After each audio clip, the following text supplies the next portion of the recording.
Hello ninth class, let's start with the chapter periodic table. सबसे पहले बात करते हैं कि पीरियोडिक टेबल जनरली है क्या है। पीरियोडिक टेबल क्या है? जो भी अपने नॉन एलिमेंट्स है केमिस्ट्री में, जैसे जो भी अपने नेचर में नॉन एलिमेंट्स है, उनको हमने क्या कर रखा है, अलग अलग ग्रुप्स में डिवाइड कर रखा है। अलग अलग ग्रुप्स में डिवाइड कर रखा है उनकी प्रॉपर्टीज़ के बेसिस पे। तो अभी ये पहले बात आती है कि अलग अलग ग्रुप्स में डिवाइड करने की जरूरत ही क्यों पड़ी, यानी कि एलिमेंट्स को क्लासीफाई करने की नीड ही क्यों पड़ी।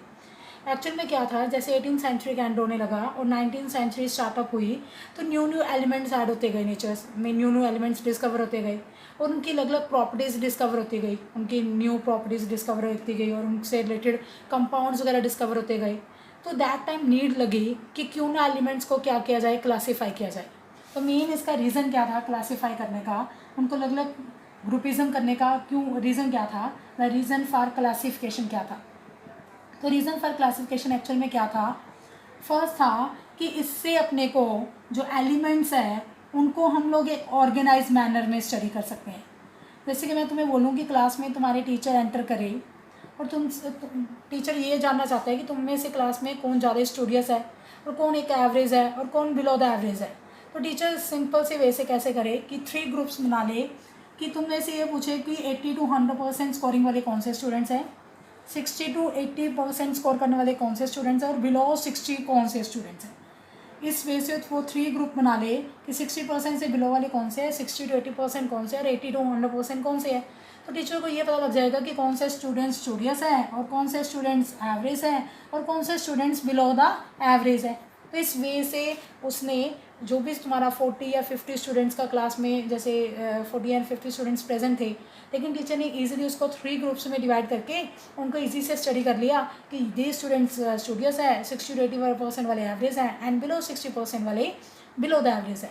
तो इस वे से सेम अपने कंसेप्ट क्या हो गया कि जब भी हम लोग एलिमेंट्स को अलग अलग ग्रुप में क्लासीफाई कर लेंगे तो इससे अपने को एलिमेंट्स को एक ऑर्गेनाइज मैनर में क्या कर सकेंगे, स्टडी कर सकेंगे। दूसरा इससे क्या लिंक हुआ, कहते हैं इससे हम लोग पता क्या कर सकते हैं कि एक एलिमेंट की जो प्रॉपर्टीज़ है, कि एक पर्टिकुलर एक के एलिमेंट की प्रॉपर्टीज़ है और दूसरा कोई एलिमेंट अपने पास उसकी जो प्रॉपर्टीज़ है, इनको आपस में क्या कर सकते थे, रिलेट कर सकते थे। ग्रुपिज्म करके एक एलिमेंट की प्रॉपर्टी को दूसरे एलिमेंट की प्रॉपर्टी से इजी रिलेट कर सकते थे कि उनमें प्रॉपर्टीज़ में, उनकी प्रॉपर्टीज़ में आपस में कितने के डिफरेंसेस है, कितने की प्रॉपर्टीज़ उनके आपस में वेरी कर रही हैं। तो दैट वे क्लासीफाई करके ये चीज़ें अपने पास करने क्या हो सकती थी, ईजी हो सकती थी।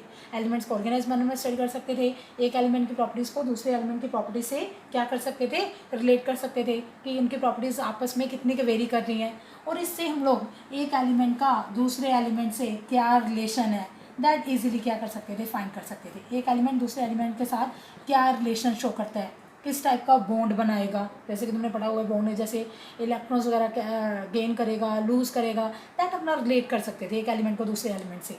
तो ये था रीज़न फॉर क्लासिफिकेशन। इसी बेस पे अलग अलग साइंटिस्ट ने अपने अटैम्प्ट्स किए, एलिमेंट्स को क्लासीफाई करने के लिए अलग अलग अटैम्प्ट्स किए। सबसे पहले पता क्या आया, एलिमेंट्स को ये सोचा गया क्यों ना एलिमेंट्स को क्लासीफाई करें मैलिबिलिटी के बेस पे। मैलिबिलिटी जनरली क्या होता है कि कौन से एलिमेंट्स को शीट की फॉर्म में कन्वर्ट कर सकते हैं और किसको नहीं कन्वर्ट कर सकते। तो पहले सिंपली मैलिबिलिटी और डक्टिलिटी के बेस पे एलिमेंट्स को डिवाइड करने का सोचा गया। डक्टिलिटी जनरली क्या है, डक्टिलिटी मतलब क्या है कि मेटल जो भी तुम्हारे पास पीस है एलिमेंट का, उसको वायर के फॉर्म में कन्वर्ट कर सकते हैं कि नहीं, उसको वायर के फॉर्म में, और इसको बोलते हैं शीट की फॉर्म में कन्वर्ट करना।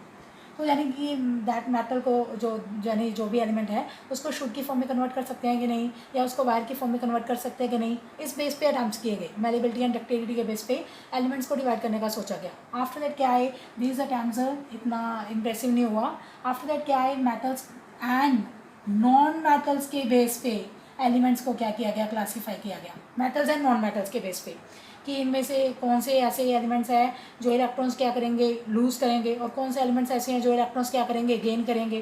तो दैट बेस पे मेटल्स एंड नॉन मेटल्स के बेस पे एलिमेंट्स को क्लासीफाई करने का जैसे आइडिया आया, इस चीज़ को, कंसेप्ट को यूज़ किया। बट आफ्टर दैट क्या हुआ, इस कैटेगरी के बेस पे जब मेटल्स एंड नॉन मेटल्स के बेस पे डिवाइड किया तो एक कैटेगरी में तो नंबर ऑफ एलिमेंट्स आ गए, एक कैटेगरी में नंबर ऑफ एलिमेंट्स आ गए, पर दूसरी कैटेगरी में थोड़े से एलिमेंट्स आए। तो ये भी आइडिया अच्छा नहीं लगा कि एक में तो बहुत सारे एलिमेंट्स आ गए और दूसरे में कुछ ही एलिमेंट्स हैं। तो ये तो चलो इजी रहेगा कि इसमें कुछ एलिमेंट्स ही हैं, बट इधर अगेन काफ़ी ज़्यादा एलिमेंट्स एक कैटेगरी में बिलोंग कर रहे हैं, तो इनकी फिर वो एक ऑर्गेनाइज मैनर में स्टडी कर नहीं होएगी। तो ये भी अटैम्प्ट इनको बेटर नहीं लगा, मेटल्स एंड नॉन मेटल्स के बेस पे भी अटैम्प्ट बेटर नहीं लगा, एंड मैलिबिलिटी डक्टिलिटी के बेस पे भी बेटर जो कैटेगराइज करने का सोचा था, तो दैट इनको बेटर वे नहीं लगा। तो आफ्टर दैट क्या है, साइंटिस्ट इस चीज़ की सर्च में लगे कि एलिमेंट की कुछ ऐसी प्रॉपर्टी फाइंड की जाए जो कि कभी चेंज ना करे, मतलब कुछ ऐसी कोई ऐसी प्रॉपर्टी आए, ऐसी प्रॉपर्टी के बेस पे क्लासीफाई किया जाए कि जो प्रॉपर्टी इनकी कभी चेंज ना करे। तो फिर फाइनली जाके किस चीज़ को, एटॉमिक मास के बेस पे एलिमेंट्स को डिवाइड करने का सोचा गया कि क्यों ना एटॉमिक मास को एज अ बेस यूज़ करें, मतलब एटॉमिक मास के बेस पे एलिमेंट्स को क्या करें, क्लासीफाई करें, एलिमेंट्स की क्लासिफिकेशन कर दें on the basis of atomic mass, because atomic mass basically के वो प्रॉपर्टी है किसी भी एलिमेंट की जो जनरली क्या नहीं करती, चेंज नहीं करती। तो एटॉमिक मास पे जब भी क्लासीफाई ये चीज़ हो गया कि एलिमेंट्स को कैसे क्लासीफाई करना है, एटॉमिक मास के बेस पे क्लासीफाई करना है। तो इसके लिए जो अपना फर्स्ट अटैम्प्ट अपने प्लेस किया, दैट एक्चुअल किसने प्लेस किया, डबर्नियर ने अपना इसके लिए फर्स्ट अटैम्प्ट प्लेस किया। दैट डबर्नियर ने क्या ट्राई किया कि उसने क्या किया, थ्री एलिमेंट्स के डबर्नियर ने जब एटॉमिक मास, ये आइडिया हो गया था कि एलिमेंट्स को डिवाइड किसके बेस पे करना है, एटॉमिक मास के बेस पे। तो डबर्नियर ने क्या ट्राई किया, उसने क्या किया, कुछ एलिमेंट्स को ऑब्जर्व किया और उसने बेसिकली क्या देखा कि तीन ग्रुप के एलिमेंट, तीन एलिमेंट्स का एक ग्रुप था, और जो 3 एलिमेंट्स का ग्रुप था ना, वो आपस में प्रॉपर्टीज़ में रिजेम्बलेंस शो कर रहे थे, सिमिलैरिटी शो कर रहे थे। 3 एलिमेंट्स के ग्रुप थे, वो आपस में प्रॉपर्टीज़ में रिजेम्बलेंस शो कर रहे थे। तो इसने वो 3 एलिमेंट्स के ग्रुप को in the form of triads word use किया। डबर्नियर ट्राइड्स भी बोलते हैं इसके लो को। ट्राइड्स मतलब इसने 3 एलिमेंट्स के ग्रुप बना दिए जो एक तरह की प्रॉपर्टी शो कर रहे थे, सिमिलर प्रॉपर्टी शो कर रहे थे। जैसे कि एग्जांपल दूं, इसने 3 एलिमेंट्स का ग्रुप बना दिया, एक लिथियम, सोडियम, पोटाशियम, ये एक ग्रुप बनाया, लिथियम, सोडियम, पोटाशियम। और भी कई सारे ग्रुप्स हैं जिनमें अपने पास एग्जांपल है कैल्शियम, स्ट्रोंशियम, बेरियम, इसकी एग्जांपल भी है कैल्शियम, स्ट्रोंशियम, बेरियम। इस वजह से इसने 3 के ग्रुप्स बना दिए।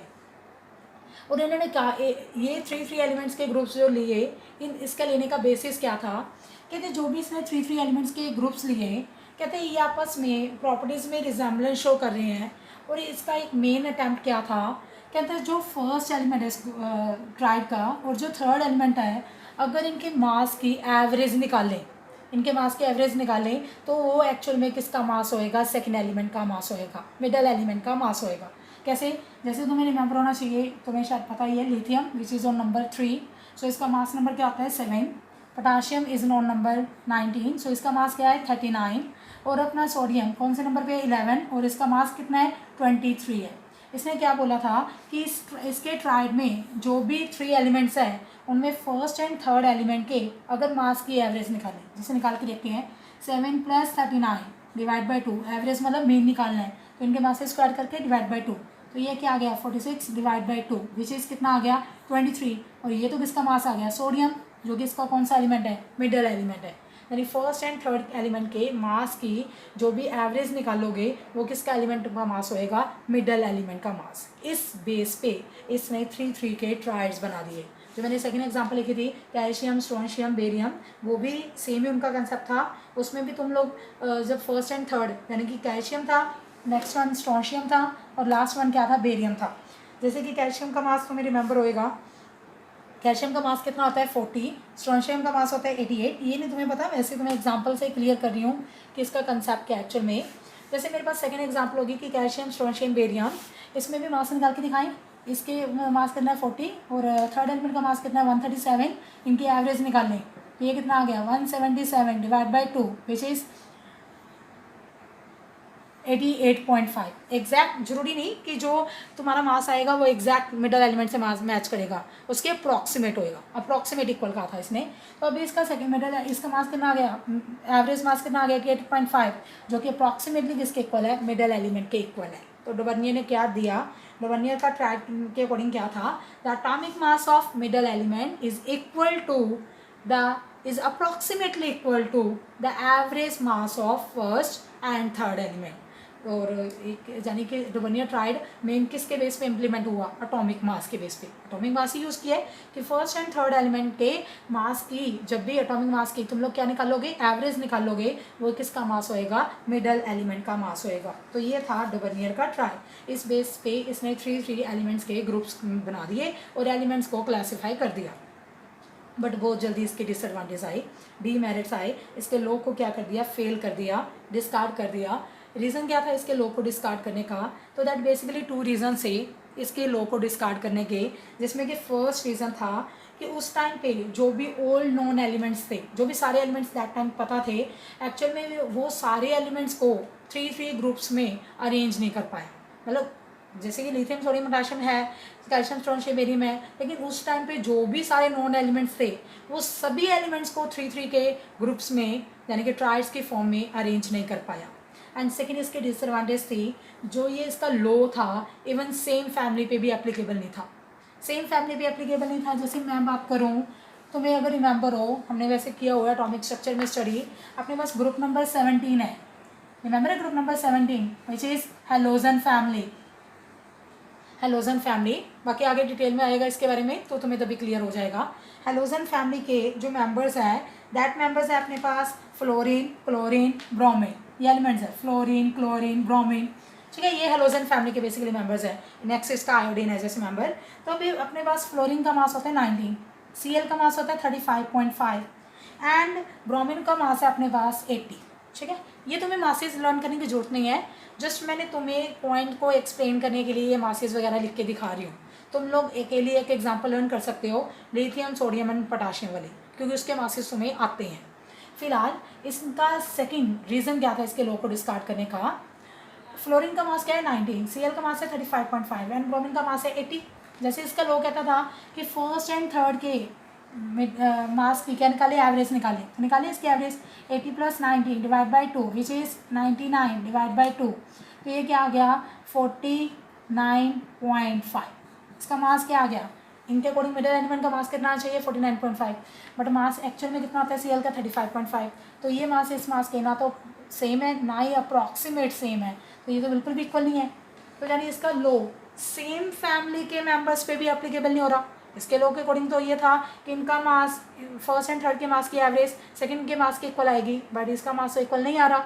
इट मीन्स इसका लॉ सेम फैमिली पे भी एप्लीकेबल नहीं, हैलोजन फैमिली पे एप्लीकेबल नहीं, इसी तरह से और कई फैमिली स्पेस का लॉ एप्लीकेबल नहीं था। तो ये था इसका सेकेंड रीज़न डोबर्नियर ट्राइड के फेल होने का। यानी मीन क्या हो गया, डोबर्नियर ने 3 के ट्राइड्स बना दिए on the basis of atomic mass, but after that क्या है इसके लॉ को डिस्कार्ड किया गया। दैट बेसिकली रीज़न क्या हो गया, इसका लॉ एक सेम फैमिली के मेंबर्स पे भी एप्लीकेबल नहीं था, और सेकंड हो गया उस टाइम पे जितने भी नॉन एलिमेंट्स थे सब एलिमेंट्स पे इसका लॉ एप्लीकेबल नहीं हो रहा था। मतलब ये सारे एलिमेंट्स को ट्राइड्स की फॉर्म में अरेंज करने में क्या हो गया, फेल हो गया। डोबर्नियर ट्राइड के फेल होने के आफ्टर जो नेक्स्ट साइंटिस्ट था जिसने अपना मतलब लॉ ट्राई किया, दैट एक्चुअल कौन था, न्यूलैंड लॉ ऑफ ऑक्टेव, जो कि सेकंड लॉ है अपना, दैट इज़ है Newland law of octave. Actual में क्या था, न्यूलैंड ने भी अपना जो एलिमेंट्स को क्लासीफाई करने का सोचा, इसने भी एटॉमिक मास के बेस पे ही क्लासीफाई किया।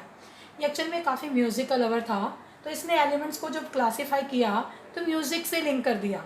कहते हैं जिससे म्यूज़िकल में अपना म्यूज़िकल नोट है, तो म्यूज़िकल नोट जैसे मैंने लिखा है इधर, म्यूज़िकल नोट है जैसे सा रे गा मा पा दा नी सा, ये 7 हो गए जैसे 7, और फिर क्या आ रहा है नी सा, 8th जैसे सा है, फर्स्ट सा था और नेक्स्ट 8th भी कौन सा आ रहा है सा। जैसे कहते हैं म्यूज़िक में हर 8th नोट फर्स्ट नोट के क्या है, सेम है, सा रे गा मा पा दा नी सा, यानी सा फर्स्ट नोट और 8th नोट क्या है, सेम है। कहते क्यों ना जब एलिमेंट्स को एटॉमिक मास के बेस पे अरेंज किया जाए, इसने एटॉमिक मास के बेस पे अरेंज किया, जैसे कहते क्यों ना इसने क्या किया, एलिमेंट्स को इंक्रीजिंग एटॉमिक मास के बेस पे अरेंज कर दिया। तो जैसे इसने इंक्रीजिंग एटॉमिक मास के बेस पे अरेंज किया, तो इसने क्या लिंक किया, जैसे कहता यहाँ पे फर्स्ट नोट 8th नोट के एग्जैक्ट क्या है, सेम है, तो कहता एलिमेंट्स की प्रॉपर्टीज़ भी सेम ट्रेंड शो कर रही हैं। मतलब हर 8th एलिमेंट की प्रॉपर्टी फर्स्ट एलिमेंट के क्या है, सेम है, सिमिलर है। यानी कि अकॉर्डिंग टू न्यूलैंड लॉ क्या था, जब भी एलिमेंट्स को इंक्रीजिंग एटॉमिक मास के बेस पे अरेंज करेंगे तो उसके अकॉर्डिंग क्या था कि किसी भी एलिमेंट से स्टार्ट कर लो, जो भी उससे एट्थ एलिमेंट होएगा, जिस एलिमेंट से स्टार्ट होकर नेक्स्ट एट जो भी एट्थ एलिमेंट आएगा, तो एट्थ एलिमेंट की प्रॉपर्टी दैट एलिमेंट के एग्जैक्ट क्या होएगी, सेम रहेगी। यानी कि when the elements are arranged in the increasing atomic mass, the property of every eighth element starting from any element is a repetition of property of that starting element। मतलब किसी भी element से start होके जो भी उसका eighth element बनेगा उसकी प्रॉपर्टी दैट स्टार्टिंग एलिमेंट के एग्जैक्ट क्या रहेंगी, सिमिलर रहेंगी। तो इस चीज़ को हम लोग देख भी सकते हैं। एक चीज़ एक रिमेंबर रखना पड़ेगा फैक्ट में कि जब भी न्यूलैंड लॉ था, न्यूलैंड ने अपना लॉ दिया था, that time noble gases non नहीं थी, तो इसलिए इसके एलिमेंट्स के अरेंजमेंट देखो। सबसे पहले अपने पास आ गया हाइड्रोजन, तो मैं 1 to 20 एलिमेंट्स लर्न है, तो दैट बेस पे ही है। फिलहाल फर्स्ट हो गया अपने पास हाइड्रोजन, फिर आफ्टर दैट इसने प्लेस कर दिया इंक्रीजिंग एटॉमिक मास के बेस पे, फिर आफ्टर दैट आ गया लिथियम, देन बेरिलियम। मैंने हीलियम स्किप किया है क्योंकि इसके टाइम में नोबल गैसेज फाइंड अप नहीं थी अभी। तो बोरॉन, फिर कार्बन, फिर नाइट्रोजन, फिर ऑक्सीजन, फिर एट्थ एलिमेंट कौन सा हो गया, फ्लोरीन, फिर sodium, magnesium, aluminium, silicon, phosphorus, sulphur, chlorine, अभी आर्गन अगेन मिसिंग है तो दैट मिस हो गया, potassium, calcium, chromium, titanium, manganese, iron, जो भी ये एलिमेंट्स हो गए। फिलहाल तो मैं 1 to 20 रिमेंबर होने चाहिए। अभी इसने क्या कहा कि वही जब भी एलिमेंट्स को इंक्रीजिंग एटॉमिक मास पे अरेंज करेंगे तो कहता हर एट्थ एलिमेंट की प्रॉपर्टी फर्स्ट एलिमेंट की क्या होगी, सेम। जैसे तुम लोग देख सकते हो, अगर मैं हाइड्रोजन से स्टार्ट करूँ तो एट्थ एलिमेंट कौन सा हो गया, फ्लोरीन, और हाइड्रोजन की फ्लोरीन की प्रॉपर्टी सेम है ना, क्योंकि हाइड्रोजन को अपनी शेल को कंप्लीट करने के लिए कितने इलेक्ट्रॉन्स चाहिए, 1, और फ्लोरीन को भी कितने चाहिए, 1। सेम वैसे अगर मैं लिथियम से स्टार्ट करूँ तो इसका एट्थ एलिमेंट कौन सा बनेगा, 1। यहाँ से स्टार्ट करूँ 1 2 3 4 5 6 7 8, तो एट्थ एलिमेंट कौन सा हो गया, सोडियम। और लिथियम और सोडियम की प्रॉपर्टी सेम है। कैसे, लिथियम की एटॉमिक शेल में कितने इलेक्ट्रॉन्स है, 1, और सोडियम की एटॉमिक शेल में भी कौन से इलेक्ट्रॉन्स है, 1। सेम डिफरेंस तुम लोग इन दोनों को देख सकते हो, जैसे साथ में कैल्शियम का भी देख सकते हो, जिंक का भी देख सकते हो। बेरिलियम को के एटॉमिक शेल में कितने एक्स्ट्रा इलेक्ट्रॉन्स है, 2, मैग्नीशियम के भी 2 और कैल्शियम के भी 2। यानी इस बेस से इसका लो काफ़ी सक्सेसफुल गया, क्योंकि देखने को दिख रहा है इसने जैसे बोला था कि हर एट्थ एलिमेंट की प्रॉपर्टी फर्स्ट एलिमेंट के क्या रहेगी, सेम रहेगी जब भी एलिमेंट्स को इंक्रीजिंग एटॉमिक मास के बेस पे अरेंज करेंगे। यस, इसका लॉ काफ़ी अप्रूवल हुआ। इसको इस बेस के लिए अपने इस चीज़ की प्रेजेंटेशन के लिए, अपने लॉ की प्रेजेंटेशन के लिए और लाइक क्या है, अवार्ड से ऑनर भी किया गया, क्योंकि ये फर्स्ट साइंटिस्ट था जिसने किया है क्या है, वर्ड पीरियोडिसिटी को एक्सप्लेन किया। किसको एक्सप्लेन किया, पीरियोडिक टेबल वर्ड को, पीरियोडिक वर्ड को एक्सप्लेन किया, पीरियोडिसिटी को एक्सप्लेन किया। एक्चुअल में पीरियोडिसिटी बेसिकली होता क्या है, एलिमेंट्स की प्रॉपर्टीज़ एक फिक्स इंटरवल आफ्टर क्या करना, रिपीट करना। जब भी एलिमेंट्स की प्रॉपर्टीज़ एक फिक्स इंटरवल आफ्टर क्या करेंगी, रिपीट करेंगी, तो उस कंसेप्ट को हम लोग क्या बोलते हैं, पीरियोडिसिटी। और यहाँ पे देखने को मिल रही है ना पीरियोडिसिटी, हर एट्थ एलिमेंट की प्रॉपर्टी फर्स्ट एलिमेंट के क्या रह रही है, सेम रह रही है। तो इसके फर्स्ट साइंटिस्ट ऐसा है जिसके टेबल में, जिसके क्लासिफिकेशन में पीरियोडिसिटी देखने को मिली, तो इसी वजह से इसको काफ़ी एप्रिसिएशन मिली। बट अगेन इसका लॉ भी बहुत जल्दी क्या हो गया, डिस्कार्ड हो गया। इसके लॉ की डिस्कार्ड हो गया। और इसके रीज़न क्या थे इसके डिस्कार्ड के, फर्स्ट बेसिक इसका रीज़न क्या था कि इसका जो लॉ है वो लाइटर एलिमेंट्स यानी कैल्शियम तक तो बेस्ट फिट था, बेस्ट एप्लीकेबल था, लेकिन जो बिगर एलिमेंट्स की, हैवियर एलिमेंट्स की बात कर रहे थे, जैसे क्रोमियम हो गया, आयरन हो गया, कोबाल्ट निकल हो गया, कॉपर हो गया, जिंक हो गया, दीज हैवी एलिमेंट्स हो गए, इन पे इसका लॉ बेस्ट फिट नहीं था। जैसे कि हर एक एलिमेंट की प्रॉपर्टी फर्स्ट एलिमेंट के सिमिलर नहीं हो रही थी, जब हैवी एलिमेंट्स की बात कर रहे थे। लाइटर एलिमेंट्स कैल्शियम तक तो बेस्ट फिट था। सेकेंड, इसके लॉ का फेल होने का रीज़न क्या था, ये एक्चुअल में शायद हमारी बुक में नहीं दिया हुआ, ये एक्स्ट्रा में पॉइंट है। जैसे ही नोबल गैसेज डिस्कवर हुई तो नोबल गैसेज अपनी जगह यहाँ पे फिट करेंगी, हीलियम, नियोन। तब देखो एट्थ एलिमेंट की प्रॉपर्टी फर्स्ट एलिमेंट के सेम होएगी। तब देखियो first, second, third, fourth, fifth, six, seventh, eight. अभी एट्थ एलिमेंट कौन सा है, ऑक्सीजन। फर्स्ट एलिमेंट कौन सा था, हाइड्रोजन। हाइड्रोजन और ऑक्सीजन की प्रॉपर्टी सेम है नहीं, यानी जैसे ही नोबल गैसेज डिस्कवर हुई तो इसका लॉ अगेन जो एट्थ एलिमेंट की प्रॉपर्टी फर्स्ट एलिमेंट के सेम है, तो दैट लॉ क्या हो गया, फेल हो गया। थर्ड रीज़न क्या था, जैसे कि तुम लोग देख सकते हो, मैंने एलिमेंट्स में यहाँ पे लिख के दिखाए हैं, तुम लोग देख सकते हो कोबाल्ट एंड निकल को मैंने एक जगह पे इकट्ठा लिखा है, क्लोरीन के नीचे लिखा है। कोबाल्ट एंड निकल को एक ही इकट्ठा क्यों ऐसे प्लेस किया है, कि जगह पे प्लेस क्यों किया, इनको एक ही जगह क्यों दी, अलग अलग जगह क्यों नहीं दी, दैट इसका रीज़न इसने एक्सप्लेन नहीं किया। एंड ऑल्सो इसने कोबाल्ट एंड निकल को प्लेस किसके साथ कर दिया, फ्लोरीन एंड क्लोरीन के साथ प्लेस कर दिया। जैसे वो फ्लोरीन है, उसके नीचे क्लोरीन है, और इसके नीचे खुद के नीचे क्या है, ब्रोमीन है।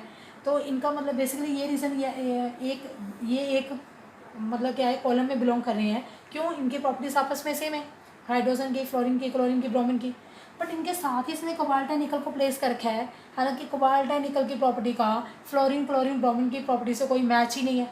तो ये इनका आपस में कोई मैच ही नहीं, तो फिर ये एक कॉलम में इनको प्लेस क्यों कर दिया? तो यहाँ पे तो प्रियोडिसिटी नहीं दिखेगी।